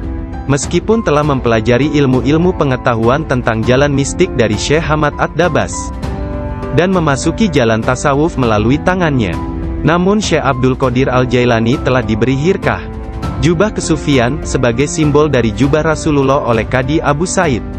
Garis silsilah ijazah spiritual dari Qadi Abu Said Al-Mubarak bin Ali Al-Muharrami, melalui Syekh Abu Hasan Ali bin Muhammad Al-Qurashi, dari Abul Faraj At-Tursusi dari At-Tamimi, Dari Syekh Abu Bakar Asy-Syibli dari Abul Qasim Al-Junaid. Dari Sari As-Sakati dari Ma'ruf Al-Karhi. Dari Dawud At-Tayyah dari Habib Al-Jami, dari Hasan Al-Basri dari Imam Ali bin Abi Thalib. Imam Ali menerima hirkah, jubah kesufian, dari tangan mulia Nabi Muhammad kekasih Allah, Tuhan semesta alam, dan beliau menerimanya dari malaikat utama Jibril alaihi salam, yang menerimanya dari kebenaran Tuhan, Allah Azza wa Jalla. Seseorang bertanya kepada Syekh Abdul Qadir Al-Jailani, apakah yang dia terima dari Allah Ta'ala? Beliau menjawab, tingkah laku dan pengetahuan yang baik. Qadi Abu Said Al-Muharrami berkata, sesungguhnya Abdul Qadir Al-Jailani menerima hirkah dari tanganku, tetapi aku juga menerima hirkah dari tangannya. Qadi Abu Said Al-Muharrami mengajar di sebuah madrasah miliknya sendiri, di Babul Az di Baghdad. Kemudian dia memberikan madrasah tersebut kepada Syekh Abdul Qadir Al-Jailani, yang mulai mengajar di sana. Syekh Abdul Qadir Al-Jailani telah berusia 50 tahun lebih pada waktu itu. Kata-kata dan ucapannya mempesona dan menakjubkan, sehingga menggugah hati orang-orang yang mendengarnya. Para murid dan jemaahnya semakin berkembang pesat dalam jumlah yang banyak, sehingga tidak ada tempat, baik di dalam ataupun di sekitar madrasah tersebut, untuk menampung para pengikutnya. Syekh Abdul Qadir Al-Jailani berkata mengenai permulaan mengajarnya, pada suatu pagi aku melihat Rasulullah, beliau bertanya kepadaku, mengapa engkau tidak berbicara?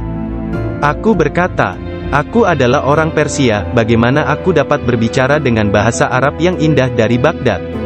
Buka mulutmu, beliau berkata, dan kulakukan perintah beliau. Nabi Muhammad lantas meniup nafasnya ke mulutku 7 kali. Lalu berkata, pergilah, tunjukilah umat manusia, dan ajaklah mereka kepada jalan Tuhanmu, dengan bijak dan kata-kata indah. Aku menjalankan sholat zuhur, dan aku melihat orang telah ramai sedang menungguku berbicara. Ketika melihat mereka, aku menjadi gembira, namun lidahku seakan-akan terkunci. Kemudian aku melihat Imam Ali bin Abi Thalib yang diberkati. Dia mendatangiku dan memintaku untuk membuka mulut. Kemudian meniupkan nafasnya sendiri ke dalam mulutku sebanyak 6 kali. Aku bertanya, mengapa Anda tidak melakukannya sebanyak 7 kali, seperti yang dilakukan Rasulullah? Sayyidina Ali berkata, karena rasa hormatku kepada Rasulullah. Kemudian Sayyidina Ali pun menghilang. Dari mulutku yang terbuka, keluarlah kata-kata, sesungguhnya fikiran adalah juru selam. Menyelam jauh ke dalam lautan hati untuk menemukan mutiara kebijaksanaan. Ketika dia membawanya ke pantai kemakhlukannya, dia tumpah dalam bentuk kata-kata dari bibirnya. Dan dengan itu, dia membeli ketaatan tak ternilai di pasar-pasar ibadah Allah. Kemudian aku berkata, dalam suatu malam, seperti salah satu dari malamku, jika seseorang di antaramu hendak membunuh keinginan-keinginan rendahnya, kematian akan terasa begitu manis, sehingga engkau tidak akan dapat merasakan sesuatu yang lain di dunia ini. Sejak saat itu, walau bagaimanapun keadaannya, sekalipun bangun atau tidur, aku tetap mempertahankan tugasku mengajar. Banyak sekali pengetahuan tentang keimanan dan agama dalam diriku. Jika tidak berbicara dan menuangkannya keluar, aku akan merasakan bahwa hal itu akan menenggelamkan diriku. Ketika pertama kali mengajar, aku hanya mempunyai 2 atau 3 orang murid saja. Ketika mereka mendengarku, jumlah mereka bertambah menjadi 70.000 orang. Madrasahnya maupun lingkungan di sekitarnya tidak dapat menampung para pengikutnya. Oleh sebab itu, dicarilah tempat yang lebih luas. Orang kaya dan orang miskin di Baghdad turut membantu dalam penambahan bangunan-bangunan yang baru. Mereka yang kaya membantu dengan dana, sedangkan yang miskin membantu dengan tenaga mereka, termasuklah kaum perempuan, yang turut membantu bekerja. Kelak Syekh Abdul Qadir Al-Jailani merupakan seorang imam, ahli dalam masalah-masalah keagamaan, tauhid dan fikih, dan pemimpin dari mazhab Syafi'i dan Hambali dalam Islam. Beliau adalah seorang yang sangat bijaksana dan berpengetahuan luas. Doanya segera dikabulkan, baik ketika berdoa untuk kebaikan dan berdoa untuk hukuman. Dia adalah seorang yang banyak melakukan karomah. Manusia sempurna, yang selalu sadar serta ingat kepada Allah Azza wa Jalla. Muraqabah, berfikir, menerima dan memberi pelajaran. Dia mempunyai hati yang lembut, sifat yang mulia dan wajah yang selalu tersenyum. Dia orang yang peka dan memiliki sikap yang sangat baik. Berakhlak dalam tabiat serta dermawan dalam memberi materi dan nasihat serta pengetahuan. Dia mencintai orang-orang, tetapi secara khususnya, terhadap orang-orang yang beriman dan mengabdikan diri, serta beribadah kepada Zat yang Maha Esa, menolong kepada siapa yang beriman.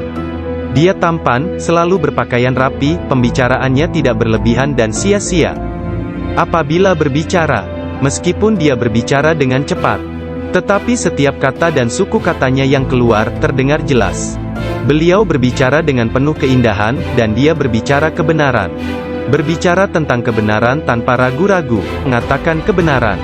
Abu Hasan, salah seorang hakim agung pada masa itu menceritakan, "Aku mendengar Khalifah Al-Muqtafi berkata kepada menterinya Ibnu Hubaira, Syekh Abdul Qadir Al-Jailani mentertawakanku. Dan hal itu amat jelas bagi orang-orang di sekitarnya, bahwa yang dia maksudkan adalah aku. Dilaporkan kepadaku, bahwa dia menunjukkan sebuah pohon kurma di kebunnya dan berkata, engkau lebih baik bekerja, jangan bepergian terlalu jauh, atau aku akan memenggal kepalamu. Sekarang kamu, wahai Ibnu Hubaira, pergi dan berbicaralah kepadanya seorang diri dan katakan,